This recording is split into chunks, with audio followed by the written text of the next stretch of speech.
যেই কারণে আমার আল্লাহ মানুষকে প্রশ্ন করলেন, মানুষ যখন এর কারণ তালাশ করতে থাকবে, মানুষ যে বড় দুর্বল,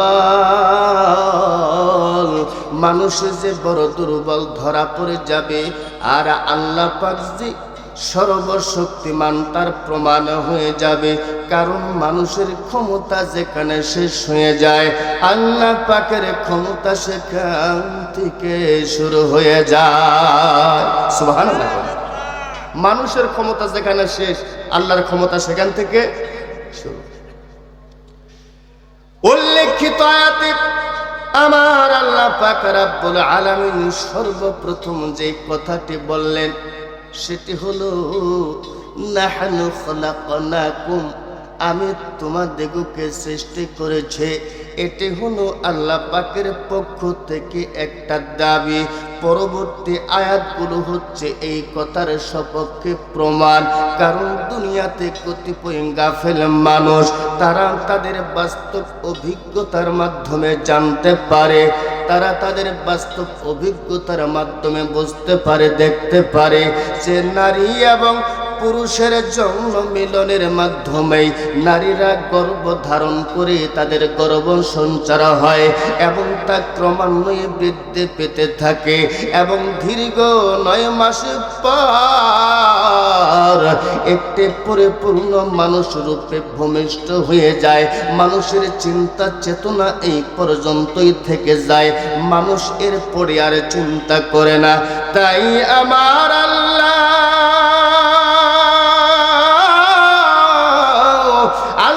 পাকের কুদরতকে উপলব্ধি করার জন্য মানুষকে সর্বপ্রথম যে প্রশ্নটি করলেন, এই প্রশ্নটি কোরআনুল কারীমের মধ্যে সে আল্লাহ পাক বলেন, আফরাআইতুম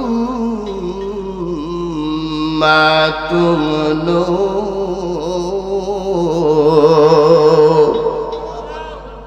তোমরা কি ভেবে দেখেছো তোমাদের শুক্র সম্পর্কে? তোমরা কি কখনো ভাবছো তোমাদের বীর্য সম্পর্কে?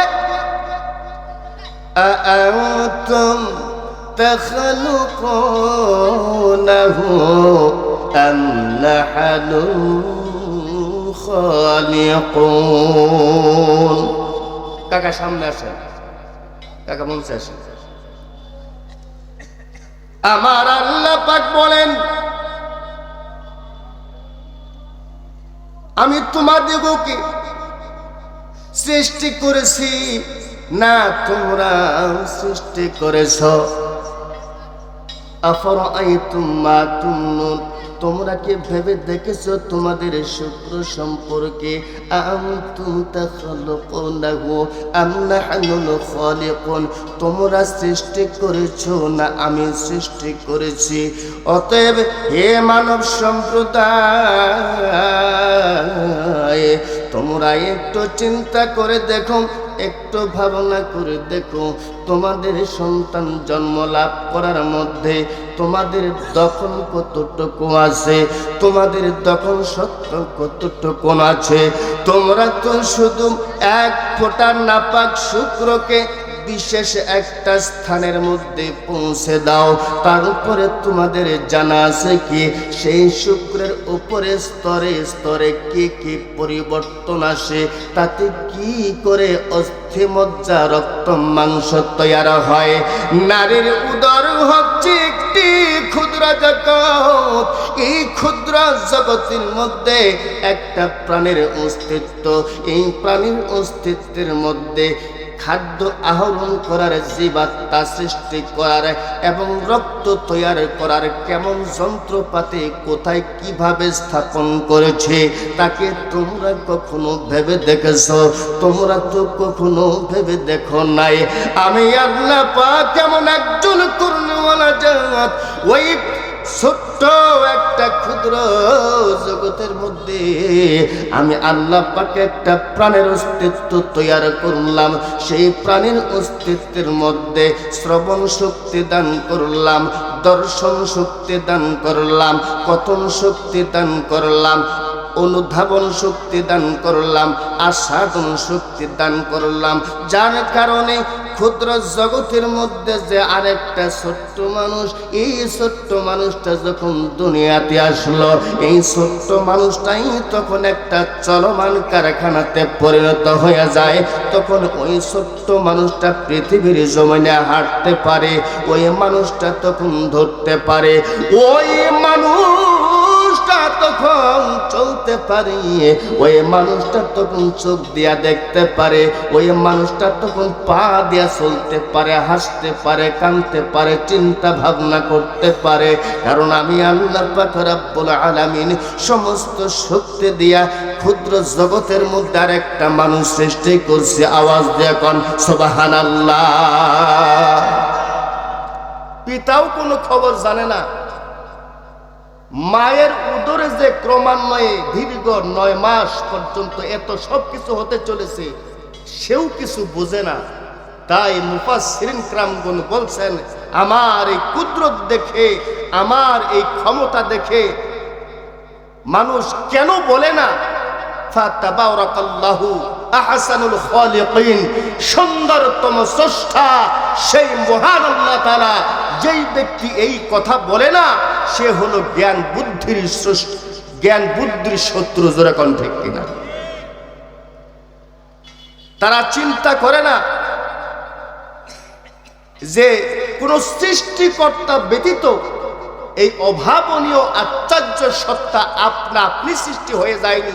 কে সেই স্রষ্টা? কি করে সৃষ্টি হলো? কে সৃষ্টি করলো? সন্তান ভূমিষ্ঠ হওয়ার আগ মুহূর্ত পর্যন্ত পিতামাতা বলতেও পারে না যে গর্ভস্থ সন্তানটি পুত্র হবে না কন্যা সন্তান হবে। এখন তো ডিজিটাল জামানা, আলতা করলে খবর পাওয়া যায়। তোরা কোন ঠিক কিনা? এক সময় আলতা ছিল না, ছিল। এখন আলতায় ধরা পড়ে গর্ভস্থ সন্তান পুত্র না কন্যা, কিন্তু কোন এক সময় আলতা ছিল না। তাই আল্লাহ পাক বলছেন, গর্ভস্থ সন্তান পুত্র হবে না কন্যা হবে, পিতাও বলতে পারে না, মায়াও বলতে পারে না। মায়ের উদরে 3টা অন্ধকার। জোরে বলেন, কয়টা অন্ধকার? 3টা অন্ধকার। এই 3টা অন্ধকার থেকে আপনাকে আমাকে মুক্ত করছেন কে? আল্লাহ। হযরত ইউনূস আলাইহিস সালাম তিনিও 3টা অন্ধকারের মধ্যে ছিলেন। মায়ের পেট থেকে আসার পরে তিনিও 3টা অন্ধকারে ছিলেন। ইউনূস আলাইহিস সালামের 3টা অন্ধকার হলো, তাফসীরে লেখে, 1 নম্বর ছিল মাছের পেটটা তার জন্য অন্ধকার, 2 নাম্বার রাত্রিটা ছিল অন্ধকার, 3 নাম্বার পানি ছিল অন্ধকার।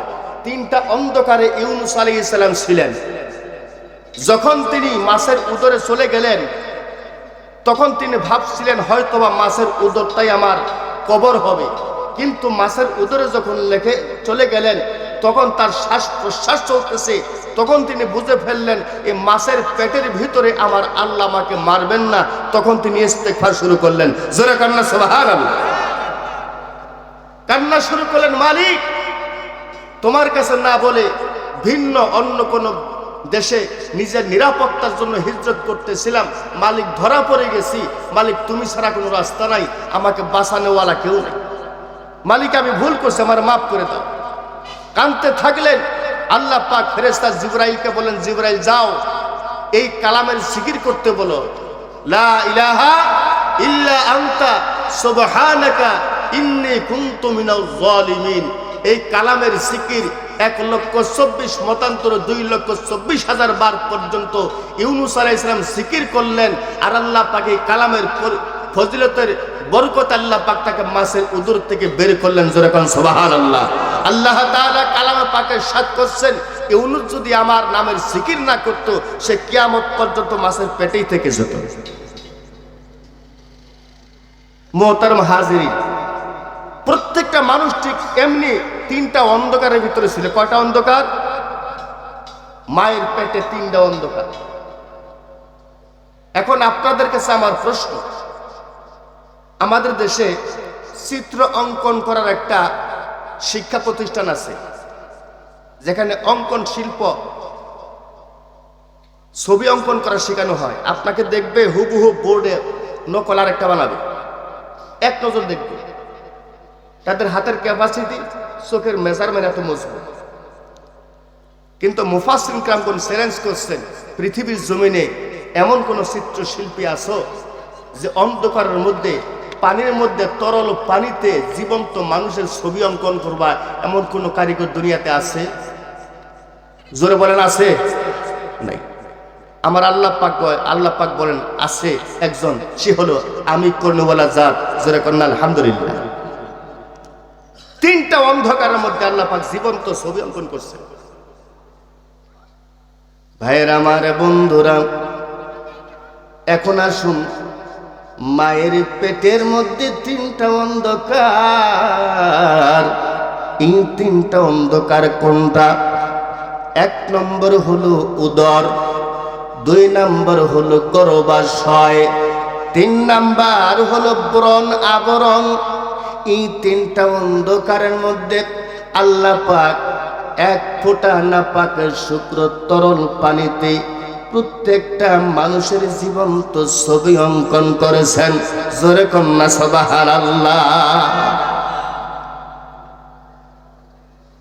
আমার আল্লাহ পাক বলেন, ইয়া আইয়ুহাল ইনসানু মা গাররাকা বিরাব্বিকাল কারীম। হে মানুষ, কেসে উক্ত আয়াতের মধ্যে লক্ষণীয় 2টা বিষয় আছে। আল্লাহ পাক বোঝায়, বান্দারে তুমি চিন্তা করে দেখো তোমার সৃষ্টির প্রারম্ভিক পর্বের কথা। এ বান্দা, তুমি চিন্তা করে দেখো তোমার সামনে একটা ময়দান রয়েছে, হাসরের ময়দানের কথা। তুমি চিন্তা করো তোমার সৃষ্টির প্রারম্ভিক পর্বের কথা, যখন তোমার কোনো পরিচয় ছিল না, তোমার কোনো স্থায়িত্ব ছিল না, তোমার কোনো অস্তিত্ব ছিল না, কোনো নিশানা ছিল না। মুফাসসিরিন কিরামগণ বলছেন, তাহলে মানুষ কোথায় ছিল, কিভাবে ছিল? মানুষগুলা তামাম পৃথিবীর বিভিন্ন জায়গার মধ্যে লুকায়িত ছিল। প্রত্যেকটা মানুষ, কেউ ছিল ওই ভারতের কাশ্মীরের খাদ্য খোরাকের মধ্যে লুকায়িত, আবার কোন মানুষ আরাবিয়ান দেশের খুরমা খেজুরের মধ্যে লুকায়িত ছিল, আবার কোন মানুষ ৬৮,০০০ খাদ্য খোরাকের মধ্যে লুকায়িত ছিল।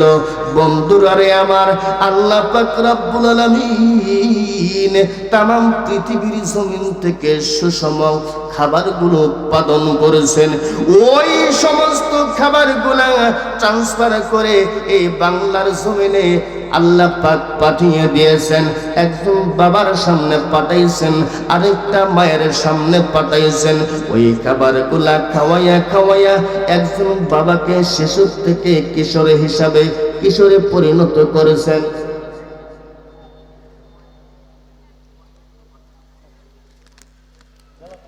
ঠিক আছে, পরে ঘোষণা দিচ্ছি। বন্ধুরা আমার, ওই খাবারগুলো বাংলার জমিনে একজন বাবার সামনে যখন পৌঁছায়া দিল, ওই বাবা ওই খাবারগুলা খাইতে খাইতে শিশু থেকে কিশোরে পরিণত হলো, কিশোর থেকে যৌবনে পদার্পণ করলো। ওই দিকে আবার ওই খাবারগুলা একজন মায়ের সামনে পৌঁছায়া দিল। খাওয়াইতে খাওয়াইতে ওই ছোট্ট মেয়েটাকে একটা কিশোরীতে পরিণত করলো। ওই ছোট্ট কিশোরীটাকে আস্তে আস্তে করে যৌবনে পদার্পণ করাইয়া দিল। আপনার আমার নবী মুহাম্মদুর রাসূলুল্লাহ সাল্লাল্লাহু আলাইহি ওয়াসাল্লামের শরিয়া মোতাবেক একজন আরেকজনের মাধ্যম বানায়া দিল। স্বামী স্ত্রীতে পরিণত হয়ে গেল, তাদের পারিবারিক জীবন শুরু হলো। আমার আল্লাহ পাক রব্বুল আলামিন বুঝান, তোর বাবার তলোয়ার থেকে এক ফোঁটা নাপাক সূত্রকে ট্রান্সফার করে তোর মায়ের মাতৃদেহের মধ্যে পৌঁছাইয়া 9 মাস 9 দিন পর্যন্ত আমি আল্লাহ পাক তিল তিল করে ওই এক ফোঁটা নাপাক শুক্রকে রক্তে পরিণত করলাম, রক্তকে গোশতে পরিণত করলাম। ওই গোশতের টুকরার মধ্যে হাড় মাংস রোগ রেশ অস্থি মজ্জা দিয়া একটা পূর্ণাঙ্গে মানুষ রূপান্তরিত করে তারপরে তোর পৃথিবীর জমিনে আল্লাহ রে বান্দা, ও আমার বান্দা, তুই পৃথিবীর জমিনে আসার পূর্বে তোর মায়ের বুকে 2টা স্তনের মধ্যে আমি খাদ্য রিজার্ভ করে রাখলাম। আমার ভাইয়েরা বন্ধুরা, প্রত্যেকটা নারী 2 স্তনে 32টা ছিদ্র দিয়া রাখছে, যারা কণ্ঠে কেনা। এখন 32টা ছিদ্রি কোনে দিল, এক এক স্তনে 16টা ছিদ্রি। কারণ একটা শিশু যখন দুনিয়াতে আসে তার কচি কণ্ঠ, কচি ঠোঁট, যদি প্রশ্ন আপনাদের কাছে 16 ধারের দুধ যদি এক ধারে আসতো, সন্তানটা দুধ থেকে মারা যাইতো কি যাইতো না? এই জন্য আল্লাহ পাক প্রত্যেকটা স্তনে 16টা ছিদ্রি দিছে। না গরম, না ঠান্ডা, না ঘন, না পাতলা, এমন পর্যায়ে ফোঁটা ফোঁটা দুধ বের করে 2.5 বছর পর্যন্ত প্রত্যেকটা সন্তানকে একটা প্রাইভেট হাসপাতালের মধ্যে, একটা প্রাইভেট ক্লিনিকের একটা স্পেশাল কক্ষের মধ্যে 2.5 বছর দুধ খাওয়াইয়া লালন পালন করছে। যেরকম ঠিক কিনা? প্রাইভেট হাসপাতাল কোনটা, প্রাইভেট কেবিন বা ক্লিনিক কোনটা? পৃথিবীর জমিনে সন্তানের জন্য মায়ের কোলের চাইতো, মায়ের বুকের চাইতো উত্তম কোন জায়গা কোথাও? যেখানে আহার বিহার, পোশাক পরিচ্ছদ, ঔষধপত্র, সুখ স্বাচ্ছন্দ্য সমস্ত ব্যবস্থা মায়ের বুক আর কোলের মধ্যে স্থাপিত। জোরে বলুন ঠিক কিনা? যদি কারো 4টা সন্তান থেকে 2.5 বছর করে দুধ পান করে, কয় বছর যায়? 10 বছর। জোরে বলুন ঠিক কিনা? 10 বছর 4টা সন্তানের দুধ খাইলে ওই মা তখন আর যৌবন থাকে না, বৃদ্ধায় পরিণত হয়ে যায়, হাড্ডি সার হয়ে যায়। এমন মায়ের সাথে সন্তান বেয়াদবি করে। জোরে বলুন ঠিক কিনা? মায়ের এক ধারে দুধের দাম কাটিয়া গায়ের চাম, মায়ের এক ধার দুধের দাম,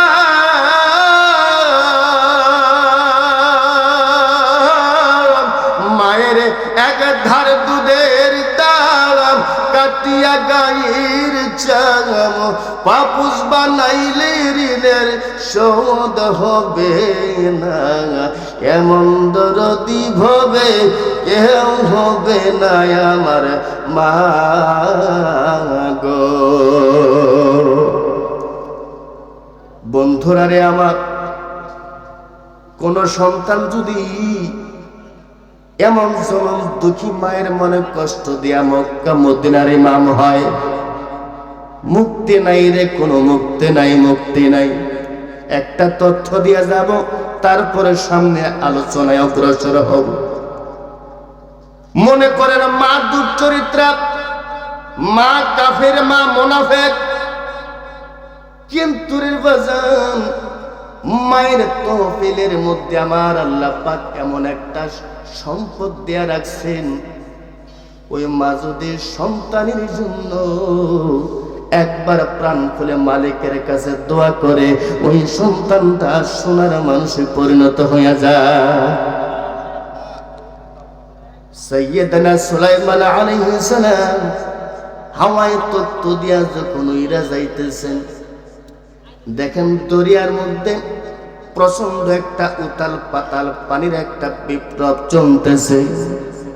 একটা জিনিস অন্যকে বললেন জায়গাটা উদ্ঘাটন করো, জিনটা চলে গেল, উদ্ঘাটন করলো। ওই পানির গভীর থেকে সবুজ একটা গম্বুজ বের করলো। গম্বুজটা বের করার পরে দেখে ওই গম্বুজের তালা মারা, তালাটা খোলার চেষ্টা করলেন, পারলেন না। আল্লাহ পাক ওহীর মাধ্যমে বললেন, পয়গম্বর এই তালার মধ্যে তুমি বিসমিল্লাহ বলে হাত লাগাও, খুলে যাবে। বাদশা সুলাইমান আলাইহিস সালাম বিসমিল্লাহ বলে যখন তালায় হাত দিলেন, হাত দেওয়ার সাথে সাথে তালাটা খুলে গেল। ভিতরে একটা যুবক সন্তান দাঁড়াইয়া দাঁড়াইয়া নামাজ পড়ে, জোরে কোন সুবহানাল্লাহ। আল্লাহ নবী জিজ্ঞাসা করলেন, তুমি মানুষ না আদম সন্তান? যুবকটা বলল, পয়গম্বর, আমি কোন জিন নই, আমি হইলাম একজন আদম সন্তান। আল্লাহ নবী কয়, যুবক, তুমি আদম সন্তান হইলে এই জায়গায় কেমনে পানির নিচে বাস করো? ওই লোকটা বলতেছে, পয়গম্বর, আমি আমার বাবা মায়ের বড় খিদমত করতাম, আমার বাবার বড় খেদমত করতাম, মায়ের বড় খেদমত করতাম। আমার বাবা মা আল্লাহ পাকের কাছে দোয়া করছিল, মালিক আমার সন্তানের খেদমতে আমরা দুইজন খুশি হয়ে গেলাম, সন্তুষ্ট হয়ে গেলাম। এমন একটা মর্যাদা আমার সন্তানকে তুমি দিবা, পৃথিবীর কোনো মানুষকে দাও নাই। ওই দিন থেকে আমার আল্লাহ পাক রব্বুল আলামিন বাবা মায়ের ইন্তেকালের পরে এই পানির নিচে আমাকে অবস্থান করতেছেন। এইভাবেই আমি কিয়ামত পর্যন্ত থাকব। আমার আল্লাহ পাক সময়ে সময়ে আমার খাবারের ব্যবস্থা পানির মধ্যে পৌঁছাইয়া দেন, জোরে জোরে কোন সুবহানাল্লাহ। বলতেছিলাম, সন্তানের জন্য মায়ের কোলের চাইতে উত্তম কোনো জায়গা আর তাই আল্লাহ পাক বলে, বান্দা তুমি চিন্তা করে দেখো তোমার সৃষ্টির প্রারম্ভিক পর্বের কথা। তুমি চিন্তা করে দেখো তোমার সামনে একটা ময়দান রয়েছে, হাসরের ময়দানের কথা। এই ময়দানে তোমাকে গোটা জিন্দেগির হিসাব দিতে হবে। এই দুইটা বিষয় জানা সত্ত্বেও তোমাকে আমি আল্লাহ থেকে বলে রাখলো, ও বান্দা, আমার নামাজের বিরোধিতা করলাম, আমার কলেমার বিরোধিতা করলাম, রমজানুল মুবারকের বিরোধিতা করলাম, হজ যাকাত সুন্নাত পর্দার বিরোধিতা করলাম, তবুও বান্দা আমি এমন একজন করুণাওয়ালা জাত, তুমি তো গুনার পরে গুনাহ করে চলতেছ। আমি তোমার মতো হঠকারী নই। আমি আল্লাহ পাক, আমার একটা নাম আছে, আমি কারিম। আমার কারিমের নামের পর্দা দিয়া তোমার ওপর ডাইকা রাখছে রে বান্দা। একে অপরের সম্মুখে তোমাদেরকে কখনো বেইজ্জতি করি নাই। ভাইয়ের আমার বন্ধুরা, তাফসীরের কিতাবের মধ্যে আছে, বান্দা তোমার উচিত ছিল আল্লাহ পাকের দয়া, আল্লাহ পাকের মায়া, আল্লাহ পাকের অনুগ্রহ, করুণা লাভ করে তার শুকর গুজারি করা, তার নাফরমানি পরিত্যাগ করা তোমার উচিত ছিল। আল্লাহ পাকের সমস্ত হুকুম মেনে চলা তোমার উচিত ছিল, কিন্তু তুমি সেটা করো নাই। দ্বিতীয়ত, তুমি দুনিয়াতে যা ইচ্ছা তাই করে ফেলতে পারো রে বান্দা। আমি তোমার মতো হতকারী নই। আমি আল্লাহ পাক এমন একজন করুণাওয়ালা জাত, যখন তুমি নাফরমানি করেছ সাথে সাথে আমি তোমাকে বজ্রপাতে হত্যা করে ফেলি নাই। ও আমার বান্দা, যখনই তুমি নাফরমানি করেছো সাথে সাথে তোমাকে আমি চোখটা অন্ধ বানাইয়া দেই নাই। যখনই তুমি নাফরমানি করেছো সাথে সাথে তোমাকে বিকলাঙ্গ করে দেই নাই, পঙ্গু বানাইয়া দেই নাই। আমার এই দয়া, আমার এই মায়া লাভ করে তুমি মনে করেছো আমি আল্লাহ বুঝি দুর্বল, আমাকে দুর্বল ভেবে মনে করতেছো। আমার উলুহিয়াতে ইনসাফের নাম গন্ধ নেই। এই কথা মনে করে কিন্তু তোমরা নিজেরাই নিজেদেরকে প্রতারিত করছো। অথচ আমি আল্লাহ পাক হইলাম বড় ইনসাফ ওয়ালা, জোরে কন্না সুবহানাল্লাহ। আল্লাহ পাক বলেন, বিসমিল্লাহির রহমানির রহিম, ওয়া নাদাউল মাওয়াজিনাল কিসত লিয়াউমিল কিয়ামাহ ফালা তুযলামু নাফসুন শাইআ ওয়া ইন কানা মিথকালা হাববাতিন মিন খারদালিন আতাইনা বিহা ওয়া কাফা বিনা হাসিবিন। আল্লাহ পাক বলেন, আমি সেই দিন বলতে পর্যন্ত সেই দিন কিয়ামতের দিন প্রত্যেকটা মানুষের আমল নাম ওজন ইনসাফের পাল্লা স্থাপন করব। সেই দিন ইনসাফের পাল্লা স্থাপন করব। যদি কারো আমল নামার মধ্যে একটা যাত্রা পরিমাণ ভালো এবং মন্দ কর্ম থাকে, সেই হিসাবের জন্য আমি আল্লাহই যথেষ্ট। যেরকম সুবহানাল্লাহ। এখন চিন্তা করুন, কে কি পরিমাণ কার কত হক নষ্ট করছি, কার মনে কত কষ্ট দিয়েছি, বা কাকে একটা গালি দিয়েছি, বা কাকে চাপে রেখেছি, অথবা কাউকে সম্মান করি নাই, বা কাউকে স্নেহ করি নাই, কাউকে শ্রদ্ধা করি নাই, বা কতটা খুন করেছি, রাত্রে করেছি কিংবা দিনে করেছি, কোথায় চুরি করেছি, ডাকাতি করেছি, কোথায় মুনাফিকি করেছি, এগুলো হিসাব হবে কি হবে না? হবে। এগুলা দায়িত্ব কার? আমার করনেওয়ালা জাজ। সেটাই বলতেছেন, আমি কিয়ামতের দিন ইনসাফের পাল্লা স্থাপন করব। যদি কারো আমলনামার মধ্যে একটা রাইদানা পরিমাণ, জাররা পরিমাণ ভালো এবং মন্দ কর্ম থাকে, তবে সেই হিসাবের জন্য আমি আল্লাহই যথেষ্ট। সুবহানাল্লাহ। আপনাদের সামনে একটা বিষয় উপস্থাপন করব, সহজে বুঝে আসবে। দাউদ আলাইহিস সালামের নাম শুনছেন? জোরে বলেন, শুনছেন? দাউদ আলাইহিস সালাম, যিনি ছিলেন সুলাইমান আলাইহিস সালামের পিতা। দাউদ আলাইহিস সালামের জামানার যে মানুষ, এরা বনি ইসরাইল ছিল। আবার মুসা আলাইহিস সালামের জামানা যারা, তারাও বনি ইসরাইল ছিল। ধারাবাহিক ক্রমে আসছে এই বনি ইসরাইল। দাউদ আলাইহিস সালামের জামানার যে বনি ইসরাইল, দাউদ আলাইহিস সালাম তার উম্মতের কাছে বয়ান করতেছেন, আল্লাহ কিয়ামতের দিন সঠিক বিচার করবেন, ন্যায় বিচার করবেন। তো এই বয়ান শুনতেছে, শোনার পরে জনগণ শ্রোতার থেকে, বনি ইসরাইল উম্মত থেকে একটা প্রশ্ন আসলো। সে প্রশ্নটা কি? ডাক দেখো নবী, ওগো আল্লাহর নবী, আপনি তো বললেন আল্লাহ পাক সেই দিন ইনসাফের বিচার করবে। কিভাবে বিচার করবে? আমরা তো কিয়ামতের ময়দানের বিচারটা দেখলাম না, এখন শুনলাম। ওগো নবী, দয়া করে, আপনি তো নবী, আপনার দোয়া তো মুস্তাজাবুদ দাওয়াত, আপনি দোয়া করলেই তো মঞ্জুর হয়ে যায়। ওগো আল্লাহর পয়গম্বর, আপনি মেহেরবানি করে আল্লাহ পাকের কাছে দোয়া করুন, আল্লাহ পাক যেন দুনিয়াতে আখিরাতের বিচারটা আমাদেরকে দেখাইয়া দেয়। নবী জিজ্ঞাসা করলো, উম্মত, আল্লাহ যে ন্যায় বিচার করবেন তোমরা কি বিশ্বাস করো না? জবাবে তারা বললেন, বিশ্বাস করি, দেখলে ঈমানটারও মজবুত হইতো। কিন্তু নবী তো কোনো কথা বলেন না, চুপচাপ। কারণ নবীরা নিজের থেকে কোনো কথা বলেন না। মা ইয়ানতিকু আনিল হাওয়া ওয়া মা ইয়ানতিকু আনিল হাওয়া ইন হুয়া ইল্লা ওয়াহয়ু ইউহা। আমার নবীর ব্যাপারে আমার আল্লাহ বলছে, আমার নবী নিজের থেকে কোনো কথা বলে না। আমি আল্লাহ যা বলি আমার নবী তাই বলেন। এই কথার দৃষ্টিকোণ থেকে এসে যায়, নবীরা নিজের থেকে কোনো কথা বলে না, আল্লাহ যা বলেন তাই নবীরা বলেন। দাউদ আলাইহিস সালাম চুপ রয়ে গেলেন। আল্লাহ পাকের পক্ষ থেকে ফয়সালা এসে গেল। আল্লাহর নবী মুস্কি হাসি দিয়া শ্রোতা মণ্ডলী তার উম্মতের কাছে জানাইয়া দিলেন, ঘোষণা করলেন, ওরে আমার উম্মত,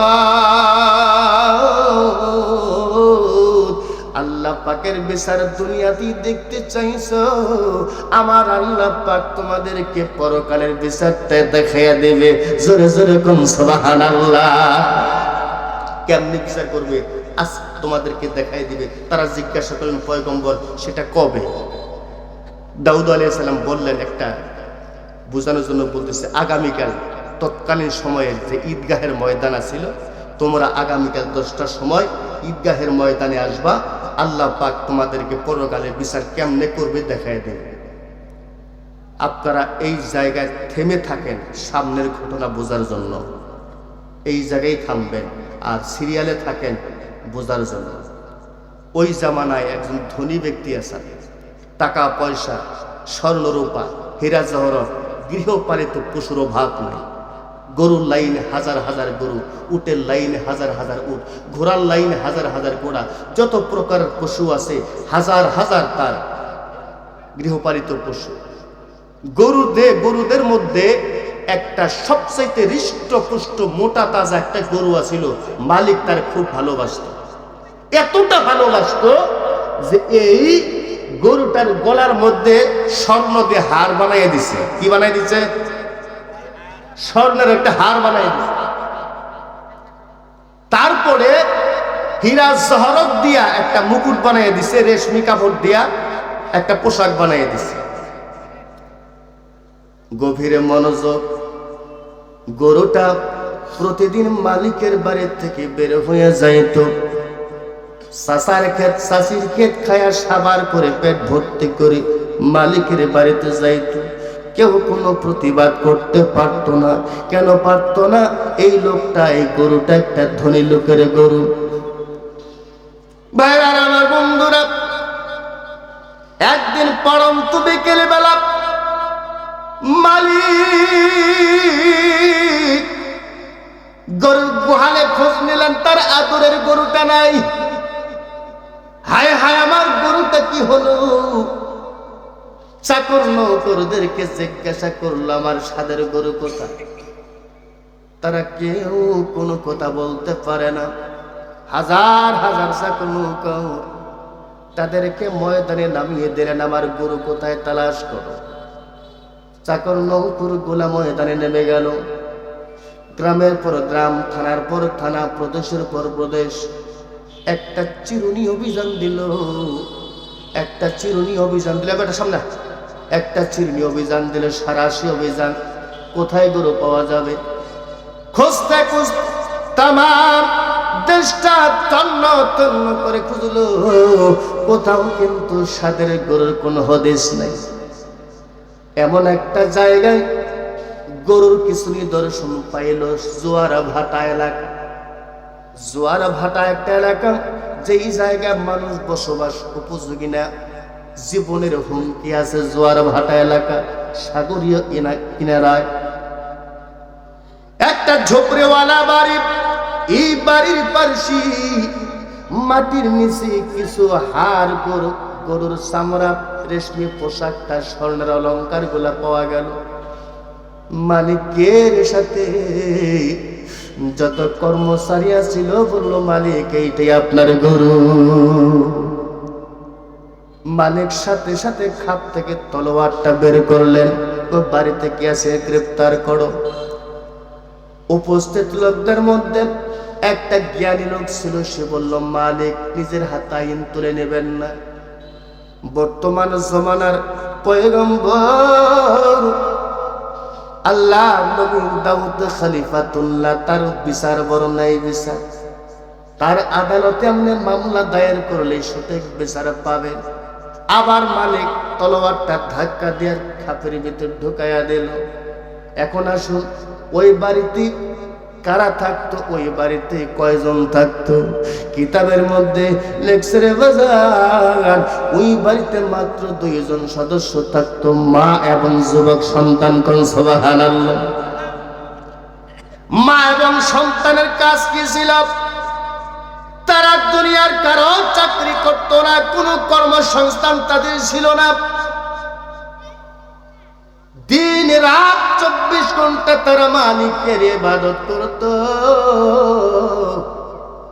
জিকির আজকার করে তাদের দিন যাপন দিন চলে যেত।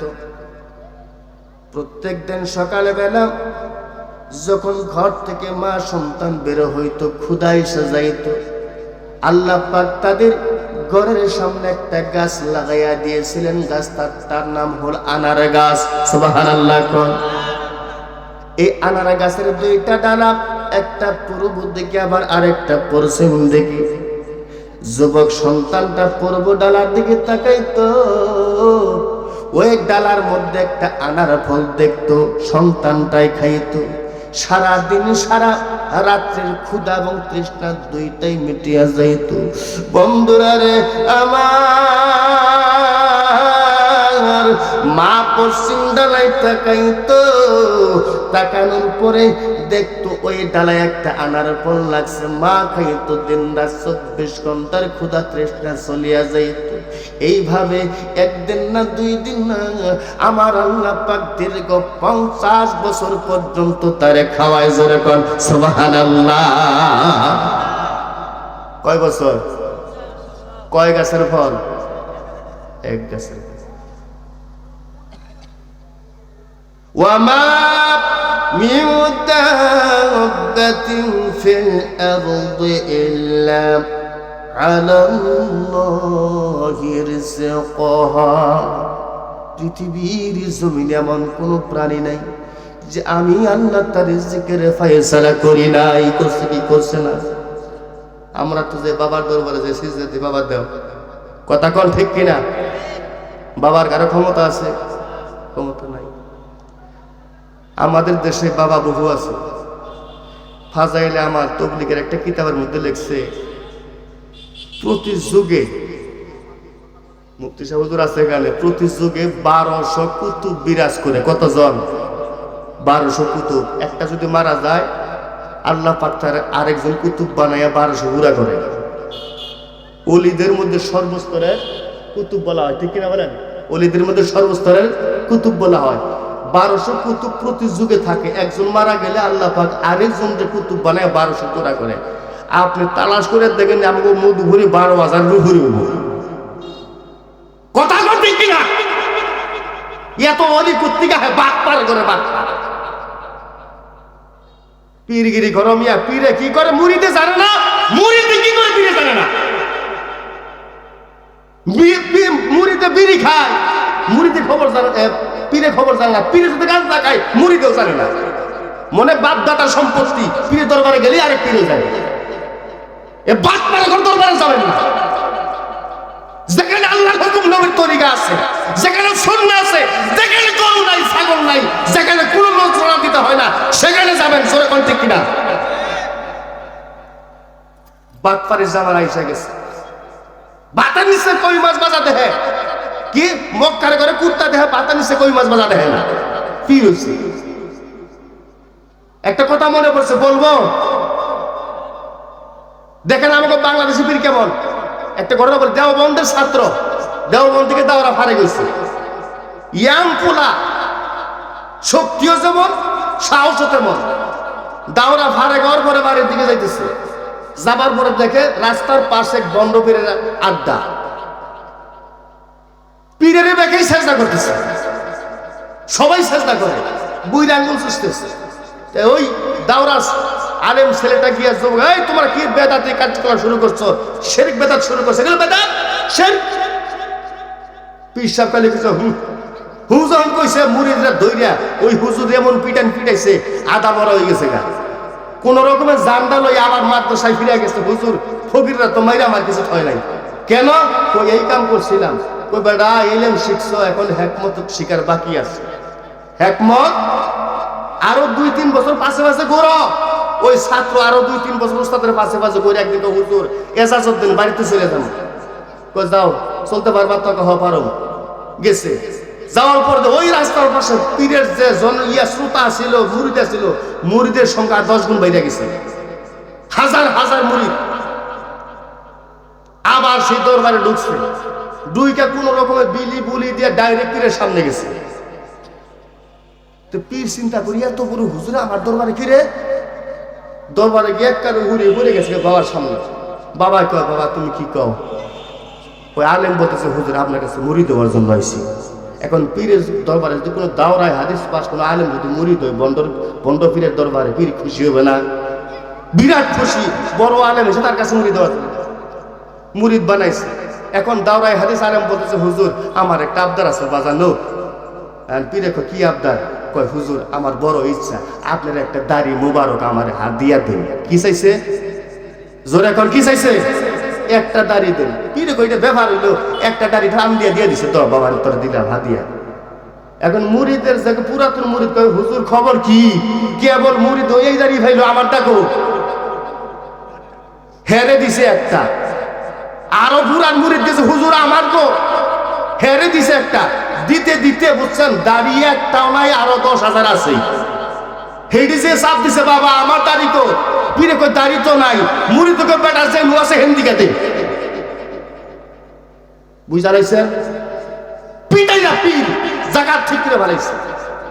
এইরকম বন্ড বন্ডদের এইভাবে ঠিক করতে হবে। তো বাবার দরবারে গেলে পাওয়া যাবে না, কে দিবে?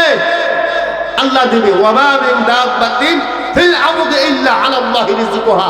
এমন কোন পৃথিবীশীল প্রাণী নাই যে আল্লাহ তার রিজকের ফয়সালা করে না। কে করে? আল্লাহ করে।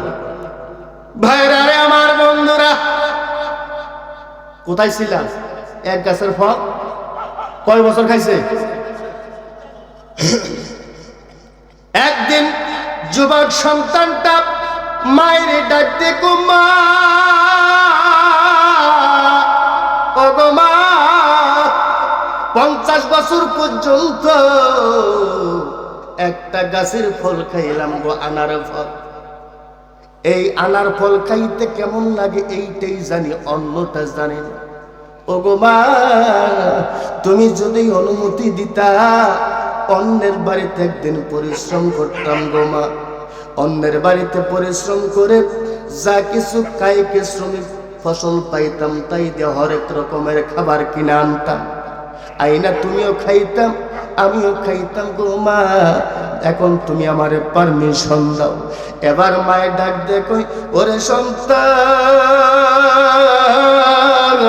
মালিকের সিদ্ধান্তের উপর সিদ্ধান্ত বসাইবা না। মালিক যদি এক গাছের ফল 50 বছর পর্যন্ত মা সন্তানরে খাওয়াইতে পারে, এইটাই মালিকের কুদরতে ইচ্ছা। আল্লাহর ইচ্ছার বিরুদ্ধে ইচ্ছা বসাইও না। এই কথা যখন বলছে, ওই সন্তানের বোঝ আইসা গেছে, যেরকম সুবহানাল্লাহ।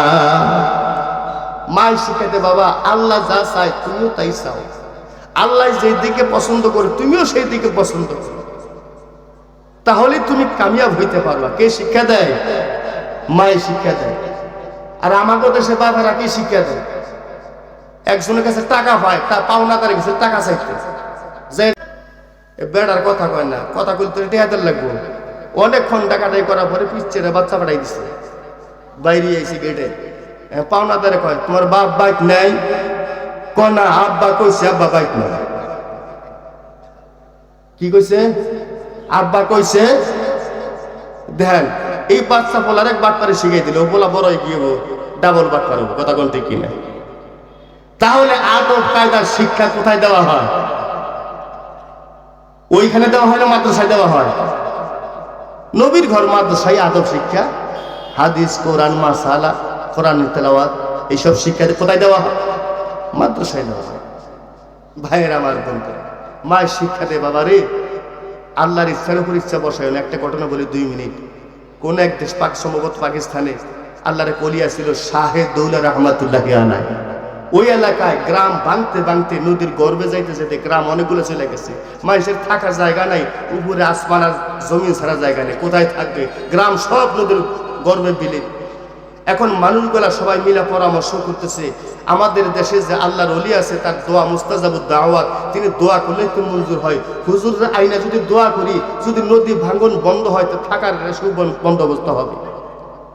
জিয়া সব লোকজন বলে হুজুরের কাছে গেছে, হুজুর একটু খাস করিয়া ঘটনাস্থলে গিয়ে একটু দোয়া করেন। হুজুর বলছে ঠিক আছে, আগামীকাল 10টার সময় আসুন। পরের দিন সকাল 10টার সময় আসছে হুজুর। হাজার হাজার মানুষ, উপরে থাকার জায়গা নাই, নিচে বিছানা নাই। মানুষগুলো কোথায় থাকবে? এই কি হয়েছে তোমাদের? হুজুর গ্রাম ভাঙতে ভাঙতে সব নদীর গর্ভে চলে গেছে, হুজুর একটু দোয়া করেন। হুজুর কয়, আমার দোয়া করার পজিশন কিন্তু আরেক রকম। এখন সব জনমনে প্রশ্ন, কি রকম হুজুর, কি রকম? হুজুর কয়, দোয়া করতে কোদাল পয়সা লাগবে। যেরকম কি লাগবে? সংসার করে দিন, দোয়া করতে কোদাল পয়সা লাগে? আমরা তো আল্লাহুম্মা আমিন। হুজুর কয়, দোয়া করতে কোদাল পয়সা লাগবে। এখন এই দিকে তাকায়, হ্যাঁ ওই দিকে তাকায়, জীবনতে এই দোয়া দেই নেই, দোয়া করতে কোদাল পয়সা লাগে। আরেকজন তো হুজুর যা চাই না দে আনছে, কোদাল পয়সা দিচ্ছে হুজুরের কাছে। কোন পর্যন্ত বাংছে? এই পর্যন্ত বাংছে। হুজুর কোদালতে কাইটার নামাই দিতেছে। জোরে গান সুবহানাল্লাহ।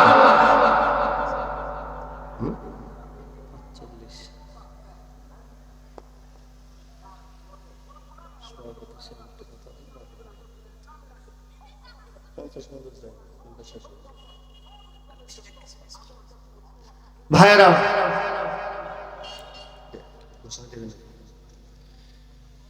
তো লোকজন বলতেছে, হুজুর আপনার আলাম দোয়া করার জন্য নদী কাটে নামাই দিতেছেন, কারণ কি? হুজুর কেবল আল্লাহর সাথে বাপ জমতাছে, তোরা বাধা দিলি। আল্লাহ চাইতেছে ভাঙুক, আমিও চাইতেছে ভাঙুক। আল্লাহ যেই দিকে, আমি শাহেদ দৌলাম সেই দিকে। কথা কন, আল্লাহ খুশি হয়েছে না বাজার হয়েছে? আল্লাহ যেই দিকে, আমি শাহেদ দৌলাম সেই দিকে। আল্লাহ পাক ইলহাম নাজিল করলেন, হে শাহে দৌলা, জনগণকে জানাইয়া দাও আর এখানে কোনোদিন আর নদী ভাঙবে না। তাহলে মা শিক্ষা দেয়, বাবা আল্লাহ যেদিকে থাকে সেই দিকে থাকো। বন্ধুরা রে আমার, আমি আর কয় মিনিট থাকবো? 39 বাজে 50 পর্যন্ত কথা বলবো সংক্ষিপ্ত আকারে। বাইরে আমার বন্ধুরা, মা বলতেছে আল্লাহর সিদ্ধান্ত বসায়ও নয়। সারাদিন পর মা সন্তান জিকির আজগার করছে, ইবাদত করছে, করার পরে পরের দিন সকালে বেলায় ওই গাছের নিচে যখন গেছে, যাইয়া দেখে গাছের মধ্যে কোনো ফল নাই। মা সন্তান তাজ্জব হয়ে গেল, 50 বছর খাইছে, আজকে কেন ফল নাই? ফল না পাইয়া ক্ষুধার্ত অবস্থায় প্রথম দিন রাত্রি দান আল্লাহর ইবাদত করলো। দ্বিতীয় দিন আবার যখন এই গাছের নিচে গেছে, গিয়া দেখলো কোনো ফল নাই। সেই দিনই ওই মা মালিক ডাক, দেখো মালিক, আমার সন্তানটা বোঝে নাই মাফ কইরা দাও। আবার দ্বিতীয় দিন আল্লাহ বিল্লাহ করে তৃতীয় দিন আবার ওই গাছের নিচে গেছে, গিয়া দেখলেন সেই দিনও কোনো ফল নাই। এবার বৃদ্ধা মহিলা দাঁড়াইলে বসতে পারে না, বসতে দাঁড়াইতেও পারে না, থরথর করে কাঁপতেছে। এমন করে এমন সময় ওই বাড়ির ত্রিসীমানায় 4 পায়া একটা গরু রেশমি কাপড়ে আবৃত, মাথায় একটা স্বর্ণ হীরা জহরতের মুকুট রয়েছে, একটা স্বর্ণ অলংকারের একটা হার রয়েছে। এই গরুটা বাড়ির ত্রিসীমানার মধ্যে সে মানুষের মতো ডেকে ডেকে কথা কয়, ওগো আল্লাহর বান্দা বান্দিরা, আপনারা বের হন, আল্লাহ পাকের পক্ষ থেকে কিন্তু নজরানা আসছে। যেরকম সুবহানাল্লাহ। মা আশ্চর্য হয়ে গেল, সন্তানটাও আশ্চর্য হয়ে গেল। কোনোদিন দেখি নাই গরু মানুষের মতো কথা কয়, আজকে গরু কেন মানুষের মতো কথা কয়, তার কারণটা কি? আশ্চর্য হয়ে যায় মা। গরুটার ডাক দেখে আশ্চর্য হবার কিছু নাই। আপনারা আজ 3 দিন যাবত পর্যন্ত ক্ষুধার্ত, আমি কিন্তু আপনাদের জন্য হালাল, আমাকে জবাই দেন, জবাই দিয়ে গোশত খায়া ক্ষুধা নিবারণ করেন। সন্তানটা ডাক দেখো, মা একটা ভুল করার কারণে কিন্তু 50 বছর দেওয়া নিয়ামত বন্ধ হয়ে গেছে, আজ অন্যের হাত নষ্ট করব না। এবার গরুটা ডাক দেখো, চিন্তার কোনো কারণ নাই, আপনাদের অনেক কিছু আমি জানি,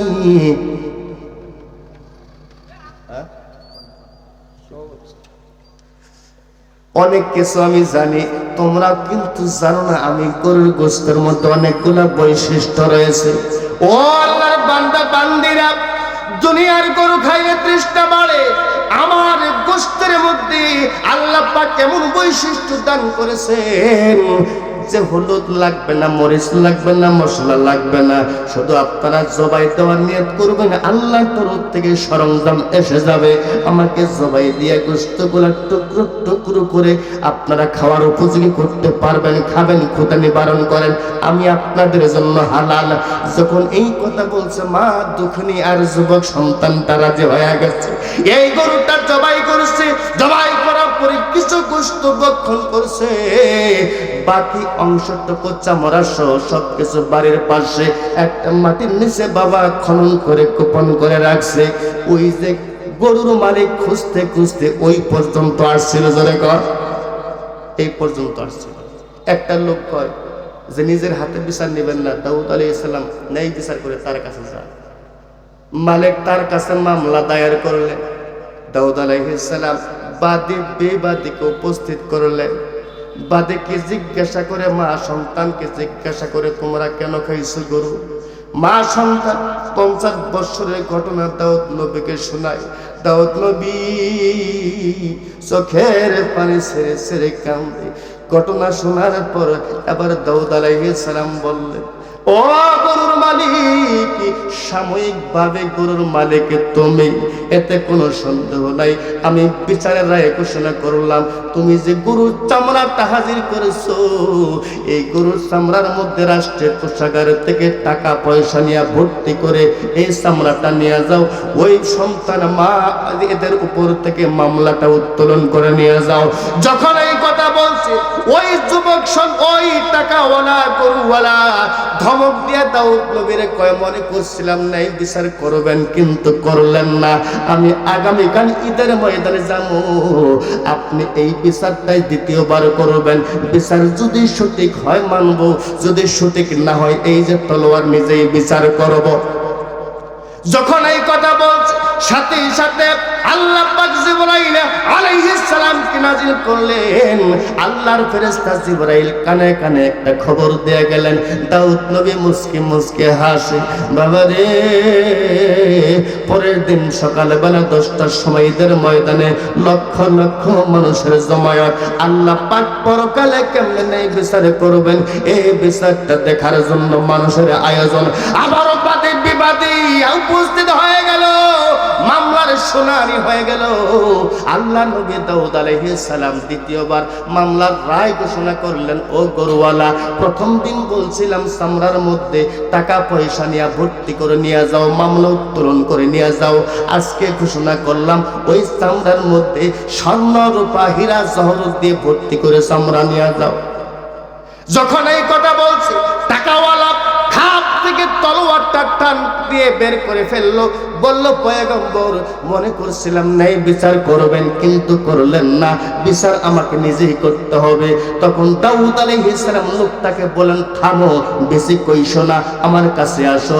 ওই টাকাওয়ালা যখন দাউদ নবীর কাছে আসলেন, দাউদ নবী কানের গোড়ায় একটা কথা বললেন, আজকে থেকে 50 বছর পূর্বে তুমি কার গোলাম ছিলা।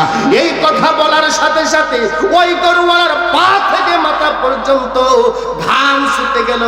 এবার দাউদ আলাইহিস সালাম কয়, ঘামও কেন? তোমার জীবনের ইতিহাস তুমি শোনাবা। তুমি যদি বলো মামলার শাস্তি অর্ধেক হবে, যদি আমি ঘোষণা করি মামলার রায় কিন্তু শাস্তি কিন্তু দ্বিগুণ হবে। এবার তোতা পাখির কথা নিজের জবান থেকে বের হয়ে যাচ্ছে। এবার ধনী লোকটা বলে, ওগো আল্লাহর পয়গম্বর, আজ হতে 50 বছর পূর্বে এক ধনাঢ্য ব্যক্তির গোলাম আমি ছিলাম। তার 500 ওট মাল সহ শামশিরিয়ার থেকে ব্যবসায়ী যাইতো, আমিও তার সাথে যাইতাম। যাইতে যাইতে একদিন গহীন জঙ্গলার মধ্যে ঢুকে পড়লাম। আমার মন আমাকে ধোকা দিয়ে দিল, মন রে, আর কতদিন কার গোলামি করবি? গোলামি করতে করতে তো জীবনটা শেষ করে ফেললি।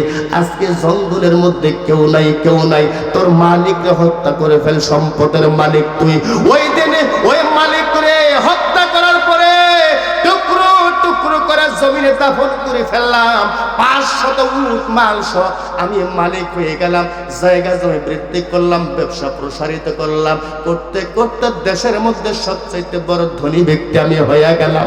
আল্লাহর নবী দাউদ আলাইহিস সালাম কান্দে, কান্দা কান্দা কো না ফরমান, আজকের এই মহিলাকে তুমি চিনো?